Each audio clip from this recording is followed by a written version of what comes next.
So as you may know, I play FUT Champs as a job. I run a FUT Champion service where I play for other people, and I often get asked, what I do, I guess to keep my sanity, to get easier games. We're going to explain everything today, so hopefully you enjoy. Let's try and hit 200 likes. Subscribe for more educational videos, along with first in the world TOTS rewards, live streams, everything of the sort. But I hope you enjoy. Any questions, comment down below. And let's get into the video. If you want the cheapest FC24 coins to get ahead of the competition, check out MMOEXP by clicking the link down below and use code JambooUK for 5% off. Okay, so I want to try and cover basically everything in this video to do with getting easier champs games / just making your life easier in general, because especially during team of the season champs, you want to make sure that you're not making your life any harder. Like I said earlier in the video, for me, I played 15 weekend leagues this weekend, which is obviously an obscene amount.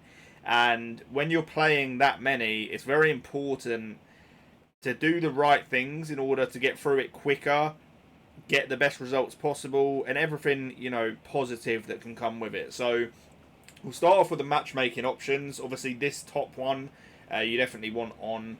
In terms of crossplay, because I get asked about that a lot, whether you want it on or off. For me, I think it's important to have it on.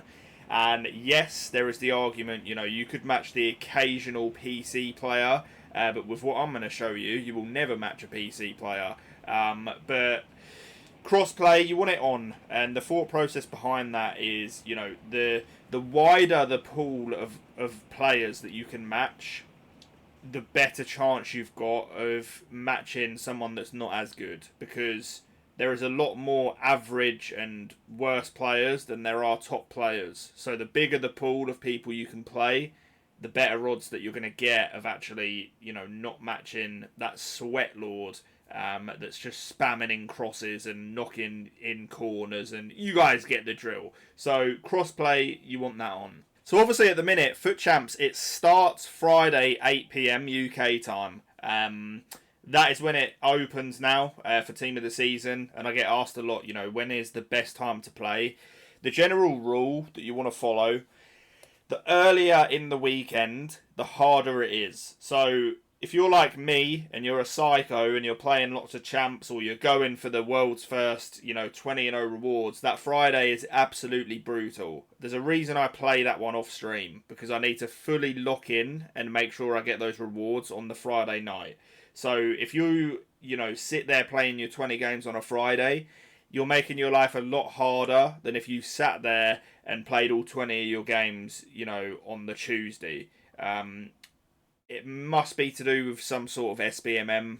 It's either that or just, sweaty people love playing on a Friday and Saturday, because I'm telling you, I've played so much champs and it is noticeably harder the earlier on in the weekend you play. So keep that in mind.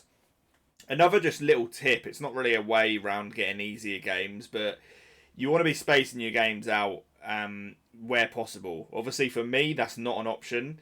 But, if you're just playing your 20 games over Team of the Season, you've basically got enough time to play 4 games per day. You've got the Friday, Saturday, Sunday, that'll take you up to 12. Then the Monday and Tuesday. So you can easily space your games out. And the benefit of doing that is you're just not going to get as burned out.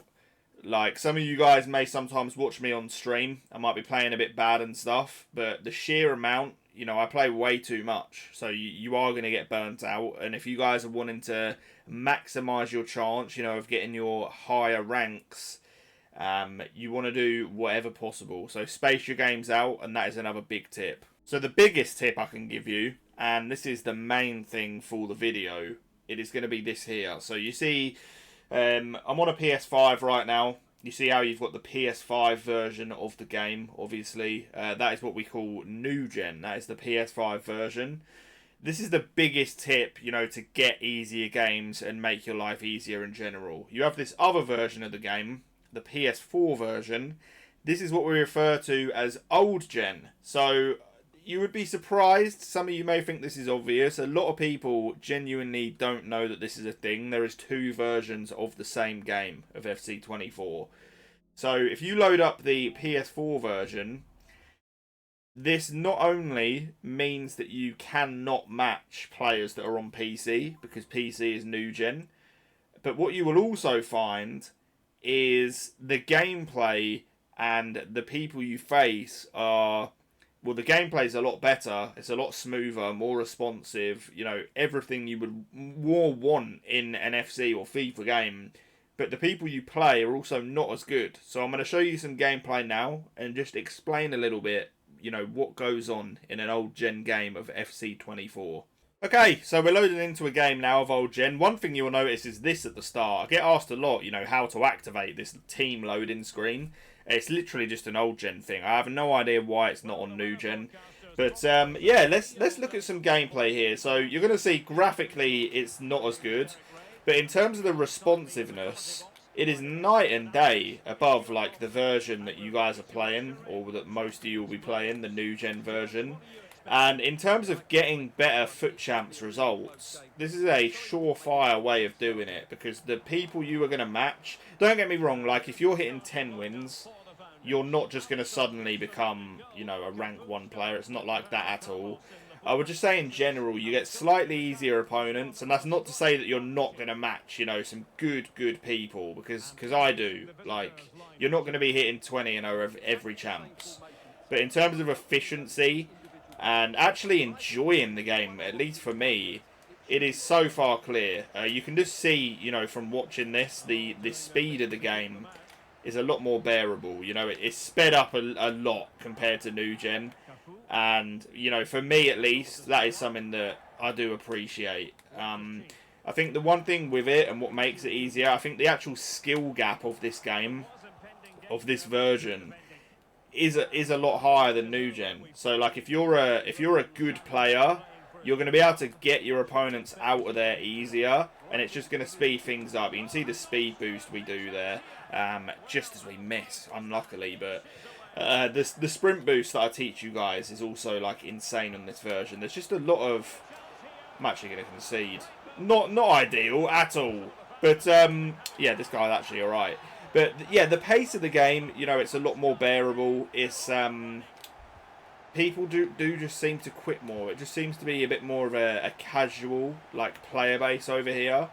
And you know, it's the same account. You know, you're getting the rewards the exact same you would as if you were playing new gen. So you know, you're not having to abandon your team or anything like that. It's literally the same game, but a different, you know, version of it. So that is definitely something to keep in mind. That is why, you know, when I'm on stream and people are asking me, you know, what is this? Like, why are we playing old gen? It just makes your life a lot easier. And you can take it from me, who's got more than enough experience, you know, playing all sorts of different FUT Champs accounts at all different times. Like, this is the way to do it if you want to make your life a little bit easier. At least for me, you know, definitely a lot more bearable. Just a more bearable video game. Really nice dribbling there. We do get unlucky. In terms of the tactics and stuff you can use, like on this version, you don't really need to change it up, you know, from your new gen one. I quite often will just use, you know, the same tactics as I would, you know, on both gens. We've actually matched like a really sweaty guy, which is just typical, you know, as I'm telling you guys how much easier it is. But no, this opponent is good. But I promise you guys, you know, you will find it easier, like in general, for sure. You're not going to be matching this guy every game, I promise you that. People just do seem to leave, you know, quite a lot. And in general, I'd be interested to know, how long does it take you guys, like, to play a FUT Champs? Because for me, I'm banging out, like, I've not hit any less than a rank 3 in all the ones that I've played this weekend. I would say that average FUT Champs takes me maybe 2.5 hours, which is pretty quick. You know, I hear some people saying that it takes them like 4 or 5. So, how long would you say it normally takes you, you know, to complete one of these? I'd be interested to know. I think there's not really too much to say. I'm not going to make you guys watch this whole game. There's no need. I think you can see already that it is a lot more responsive, quick, you know, all that stuff. And at least give it a try, man. This is actually the final year of old gen being available, I believe. So sad that it's on its way out. However, all good things come to an end. You know, you've got this team of the season to enjoy some more bearable, in my opinion, gameplay. And yeah, we're going to wrap it up. I'll try and score off this attack, and then I'm going to leave you guys. But if you have any questions, you know, about FUT Champs in general, feel free to, you know, use the comments down below. I'm going to lock in off camera and try and get back into this game. But hopefully you guys enjoyed. Subscribe if you're new. Leave a like. All that good stuff. I'd like to have a discussion with you guys in the comments. And peace.